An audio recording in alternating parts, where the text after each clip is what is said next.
السلام علیکم ورحمۃ اللہ وبرکاتہ۔ کلاس کا آغاز کرتے ہیں۔ وعلیکم السلام جی نصلی علی محمد رسولہ الکریم، اما بعد فاعوذ باللہ من الشیطان الرجیم، بسم اللہ الرحمن الرحیم۔ رب اشرح لی صدری ویسر لی امری واحلل عقدۃ من لسانی یفقهوا قولی رب زدنی علما، اللہم فقہنا فی الدین، اللہم ارزقنی التفکر والتدبر بما یتلوہ لسانی من کتابک، والفهم له والمعرفة بمعانيه، والنظر في عجائبه والعمل بذلك ما بقيت، إنك على كل شيء قدير، رب ارحمهما كما ربياني صغيرا، اللهم حاسبني حسابا يسيرا، ربنا لا تزغ قلوبنا بعد إذ هديتنا وهب لنا من لدنك الرحمة إنك أنت الوهاب۔ جی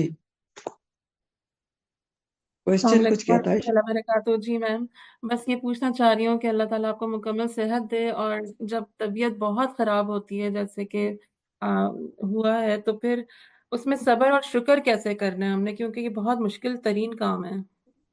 جی مشکل تو ہے، دیکھیں صبر کو اللہ تعالیٰ نے قرآن میں خود کہا ہے نا کہ یہ عزم الامور میں سے ہے، ٹھیک ہے۔ قرآن کی آیت ہے کہ اللہ تعالیٰ نے فرمایا ہے کہ صبر جو ہے وہ عزم الامور میں سے، یعنی مشکل کاموں میں سے ہے، عزم کے ساتھ ہی ہوتا ہے۔ اور آگے یہ بھی وہاں پر فرمایا گیا کہ لیکن یہ بہت خوش نصیبوں کو یہ جو کوالٹی ہے وہ حاصل ہوتی ہے، ذو الحظ العظیم کو حاصل ہوتی ہے۔ تو اب بات یہ ہے کہ صبر بھی سیکھنا پڑتا ہے اور شکر بھی سیکھنا پڑتا ہے۔ یہ صبر اور شکر دونوں آپ کے اپنے سیکھنے سے آپ کی زندگی میں شامل ہوتے ہیں، ٹھیک۔ اب اس کو آپ ٹپ پوچھ رہی ہیں تو ٹپ یہ ہے، دیکھیں اگر انسان کے اوپر کوئی مشکل آتی ہے، مصیبت آتی ہے، ٹھیک ہے، صبر اور شکر دونوں ہی کاؤنٹ کرتے ہیں نا اس وقت۔ اب اس مشکل اور مصیبت سے گزرنے کے دو راستے ہیں، یا تو آپ رونا دھونا شروع کر دیں، چیخ پکار کے ہائے ہائے میں بہت مشکل میں ہوں، تمہیں کیا پتا میرے پر کتنا مشکل ہے اور میں کتنے تکلیف میں ہوں۔ اب کیا ہوگا؟ تکلیف تو آپ کی کم نہیں ہوگی نا، جتنی تکلیف ہے وہ آپ نے بھگتنی ہے، چاہے آپ علاج کریں یا معالجہ کریں، جو ہے وہ آپ نے اس کو بیئر کرنا ہے۔ لیکن کیا ہوا؟ آپ اجر سے محروم ہو گئے۔ دوسری طرف کیا ہوا کہ وہی تکلیف ہے لیکن آپ اس میں شور ہنگامہ نہیں کرتے، اور آپ اس کو صبر و برداشت سے، اللہ کی مدد سے، جیسے اللہ تعالیٰ نے حکم دیا ہے نا کہ کس سے مدد حاصل کرو؟ بالصبر والصلاۃ، تو صبر اور صلاح سے مدد حاصل کرتے ہیں۔ اور یہ پریکٹیکلی ہے نا، یہ چیزیں اصل میں پتہ ہے ہوتا کیا ہے عائشہ، یہ چیزیں نا ہم لوگ صرف پڑھتے ہیں اور پڑھاتے ہیں، ہم اس کو اپنے اوپر امپلیمنٹ نہیں کرتے۔ تو بیسیکلی ان چیزوں کو، قرآن کو اپنے اوپر اپلائی کرنا جو ہے وہ اصل چیز ہے۔ ہر چیز میں اگر آپ قرآن کو اپنے اوپر اپلائی نہیں کریں گے تو قرآن آپ بیکار پڑھ رہے ہیں نا، ٹھیک ہے نا۔ میری کوئی ذات نہیں، میری کوئی حیثیت نہیں ہے، لیکن میں نے اتنی سی چیز سیکھی ہے، اتنا عرصہ لمبا ہو گیا قرآن پڑھاتے اور پڑھتے، کہ قرآن کو اپنے اوپر اپلائی کرنا، کہ قرآن کو اپنے اوپر اپلائی کریں۔ اگر مجھے مشکل مصیبت آئی ہے تو اللہ کا حکم ہے کہ آپ مجھ سے مدد حاصل کریں، بالصبر والصلاۃ، صبر بھی اور صلاح بھی ہے، نہ ہی نماز چھوڑیں۔ اور ہم کیا کرتے ہیں؟ ہماری طبیعت خراب ہوتی ہے، سب سے پہلے نماز اٹھا ہی نہیں جا رہا، کیسے پڑھیں؟ نہیں اٹھا جا رہا تو پھر بھی پڑھیں، ٹھیک ہے۔ نہیں اٹھا جا رہا، آپ بیڈ سائڈ پہ کوئی چیز رکھ کے وضو کر لیں، نہیں اور بھی نہیں کیا جا رہا، تیمم کر کے پڑھ لیں۔ اور یہی صبر کی بات ہے۔ اب اگر آپ نے صبر سے گزار لیا، آپ کو شدید اجر اس کے اوپر ہو گیا، اور بغیر حساب ہے۔ اللہ تعالیٰ نے بتایا کہ صبر کا جو بدلہ ہے اللہ تعالیٰ بغیر حساب دے۔ گزرنا تو ہے نا، آپ نے یہ یاد رکھیں، اگر آزمائش آئی گزرنا تو ہے۔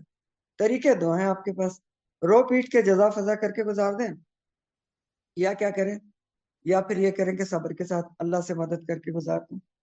لیکن فرق اجر میں بہت بڑا ہے۔ ایک میں کیا ہے، آپ کو کوئی اجر و ثواب نہیں، بلکہ ہو سکتا ہے خدا نہ کرے اللہ تعالیٰ ناراض ہو جائے کہ ذرا سی آزمائش پڑی اس نے رونا پیٹنے مچا دی۔ دوسری طرف کیا ہے، اجر ہے بغیر حساب ہے صبر کا، ٹھیک ہے۔ تو یہ ہے صبر کی بات۔ جہاں تک شکر کی بات ہے، شکر کا پہلو بھی ہر چیز میں ڈھونڈنا، یہ بھی خود ہی سیکھنا پڑتا ہے کہ ہر چیز میں آپ شکر کا پہلو ڈھونڈیں۔ فار ایگزامپل دیکھیں، ہم بیمار ہوتے ہیں، اس میں شکر کا پہلو کیسے آپ ڈھونڈیں؟ آپ اس طرح ڈھونڈیں کہ، چھوٹی سی ایک بات بتا رہے کہ ہم ویسے جو لوگ مصروف رہتے ہیں نا وہ اپنے آپ کو ریسٹ نہیں دیتے، اپنی باڈی کو، شدید بزی ہیں، ایک روٹین چل رہی ہے۔ جب تھوڑے بہت آپ بیمار ہوتے ہیں تو آپ کی باڈی کو ریسٹ ملتا ہے اور اس کے بہت سارے جو فنکشنز ہوتے ہیں نا وہ دوبارہ ریوائوڈ ہو جاتے ہیں. پھر شکر تو ہر چیز میں ویسے بھی کرنا چاہیے نا. مومن کے پاس دو ہی چیزیں ہوتی ہیں, یا وہ صبر کرے گا یا وہ شکر کرے گا. تو فی الحال اس پہ اکتفا کر لیں اتنے پہ, کیونکہ یہ تو بہت لمبا ٹاپک ہے, آہستہ آہستہ ہم اس پہ ڈسکس کرتے رہیں گے. تفسیر کی طرف چلتے ہیں اور پچھلی تفسیر نکال لیں. ایک ہی کوشچن میں پچھلی تفسیر سے آپ کو کروں گی. آیت نمبر 18 ہے سورہ ابراہیم. مثل الذین کفروا بربہم اعمالهم کرماد اشتدت به الريح فی یوم عاصف. سوال میرا یہ ہے, کافروں یا اس میں منافقت بھی شامل ہے, آپ نے پڑھا تھا, ریاکاری کے ساتھ کیے ہوئے اعمال یا کفر کے ساتھ کیے ہوئے اعمال کیا کی مثال کس سے دی گئی ہے؟ یوم قیامت وہ کیسے ثابت ہوئی؟ جی, کفر سے کیے گئے یا ریاکاری؟ میم تیز آندھی جس طرح چلے گی اور سارے کے سارے جو انہوں نے کمایا تھا اور جو بھی انہوں نے کیا تھا وہ سب کو چھوڑ کے ضائع راکھ ہو سے جائے دی گا. گئی ہے, راکھ سے. جیسے میم ختم آپ ہو نے بتایا جائے تھا گی. جس طرح راکھ گرد جسے و غبار تیز سے آندھی اڑا کر لے اس جائے. میں وہ اڑ جائے. بکھر اس کا جائے. مطلب کیا ہے؟ جی راک جی کی میم طرح کے ہوں گے کہ جس پر تیز ہوا آندھی ہوگی اور وہ سب اڑ ہاں, جائے گا, تو اس یعنی کا کہ کچھ بھی مطلب نہیں کیا رہے ہے گا. کہ ان کے اعمال, ان کو کیا ہوگا مطلب اعمال کے یہ ساتھ؟ ہے کہ ان کو جو کوئی فائدہ نہیں ملے گا, نابینا ہو کفار جائیں گے ہیں میم, ضائع نہ ہو اس کا جائیں گے. کوئی انہیں وزن ہوگا, آخرت ان پر کے اعمال یقین کا ہے وزن کوئی اور نہیں ہوگا. اس لیے انہیں میم کوئی روزے قیامت آخرت کے لیے نہیں ہے. روزے قیامت جو کچھ انہوں نے کمایا ان کے ہوگا وہ اعمال کا کوئی بیکار وزن ہی اعمال نہیں ہوں گے, ہوگا. راکھ کی جیسے. ملے گا کچھ نہیں. میں میم اسی وہ میں تو سے حاصل سراب آخری کی دیکھیے مانند. اس میم ہاں, کہ سراب انہوں جیسے نے کی دنیا مانند کے کی خاطر پیاسا اسے پانی کے لیے سمجھتا ہے. کیا تھا. ہاں بالکل, سرابن بھی جی ہے اور جی, وہ بھی ہے, ابا جب منصورہ بھی ہبا ہے. قریب جائیں تو کچھ منصورہ. نہ ملے. ہاں جی, ہبا یہ سب کچھ ہے, ابا جی منصورہ کی بات. تو یہ ساری چیزیں ہیں اس میں. تو یہ اعمال کے لیے دو چیزیں بہت ضروری ہیں, ایک ایمان اور پھر کیا خالص نیت اللہ تعالیٰ کے لیے. اخلاص. اب ان دونوں میں سے کوئی بھی کم ہوگا تو ظاہر ہے پھر اعمال کیا ہوں گے, یہی کرمادن ہی ہوں گے. ٹھیک ہے, چلے میں نئی تفسیر کی طرف چلتی ہوں اور تھوڑا سا ریکیپ کے ساتھ شروع کریں گے ہم. پیچھے سے بات اللہ تعالیٰ کی یہی چل رہی تھی کہ اللہ تعالیٰ نے جو لوگ ہیں وخاب کل جبار عنید, سرکش اور اناد رکھنے والوں کے ذکر کیا, کافروں کا ذکر کیا کہ ان کا کیا انجام ہوگا, ان کے اعمال ان کے پاس ہوں گے ہی نہیں, راک کی طرح اڑ جائیں گے اور ان کے آگے پہ جہنم ہوگی, وہاں پہ وہ کیا پھرائے جائیں گے, یہ سب بتایا گیا. ٹھیک ہے, اور ہر طرف سے ان کو موت آئے گی اور اس کے پیچھے عذاب غلیظ بھی ہوگا وغیرہ وغیرہ. اور اللہ تعالیٰ نے پھر ایک طرح کی دھمکی بھی دی, الم تر ان اللہ خلق السماوات والارض بالحق ان یشاء یذہبکم ویأتی بخلق جدید. اب یہ بھی بہت ہی ہمارے لیے بھی ڈرانے والی آیت تھی کہ اگر تم نہیں اللہ کا کام کرو گے تو اللہ تعالیٰ کیا کریں گے, تم کو ہٹا دیں گے, کسی اور سے کرا دیں گے, نئی کوئی مخلوق لے آئیں گے, تمہاری جگہ پہ نئے لوگ آ جائیں گے, اور اللہ کے لیے کچھ بھی مشکل نہیں. پھر بتایا گیا تھا روز قیامت جو جن کے اعمال ضائع ہو جائیں گے وہ کس طرح سے اپنے بہکانے اور بھٹکانے والوں سے جھگڑا کریں گے, آپس میں بڑے جھگڑے ہوں گے. اور سب سے بڑا جو بھٹکانے والا ہے پھر اس کا ذکر ہوا کہ وہ ظالم تو بہت ہی خطرناک قسم کی باتیں کرے گا جو انسان کو بہت ہی تکلیف میں ڈالیں گے. پہلے تو کہے گا مجھے نہ تم ملامت کرو, اپنے نفسوں کو ملامت کرو, خود کو ملامت کرو نا, میں نے کون سا ہاتھ پکڑ کے کرایا تھا. اور یہ جو اس کا جملہ ہے نا, انی کفرت بما اشرکتمونی من قبل اور ان الظالمین لہم عذاب علیم. دیکھیں انسان جو خدا نہ کرے اس کے ساتھ جہنم میں جائیں گے, کتنا رنج و غم کا یہ جملہ ہے. کہے گا میں نے انکار کیا اس کا کہ جو تم اللہ کا شریک ٹھہراتے تھے اس سے پہلے, اور ظالموں کے لیے تو دردناک عذاب ہی. تو آگے بہرحال برعکس قسم کے لوگوں کا ذکر ہے, جو فرما بردار بندے ہیں ان کا ذکر ہے. آیت نمبر 23 ہے سورہ ابراہیم. وَأُدْخِلَ الَّذِينَ آمَنُوا وَعَمِلُوا الصَّالِحَاتِ جَنَّاتٍ تَجْرِي مِن تَحْتِهَا الْأَنْهَارُ خَالِدِينَ فِيهَا بِإِذْنِ رَبِّهِمْ, اور داخل کیے جائیں گے وہ لوگ جو ایمان لائے اور جنہوں نے عمل کیے نیک, باغات میں, جنات میں جن کے نیچے سے نہریں بہتی ہیں.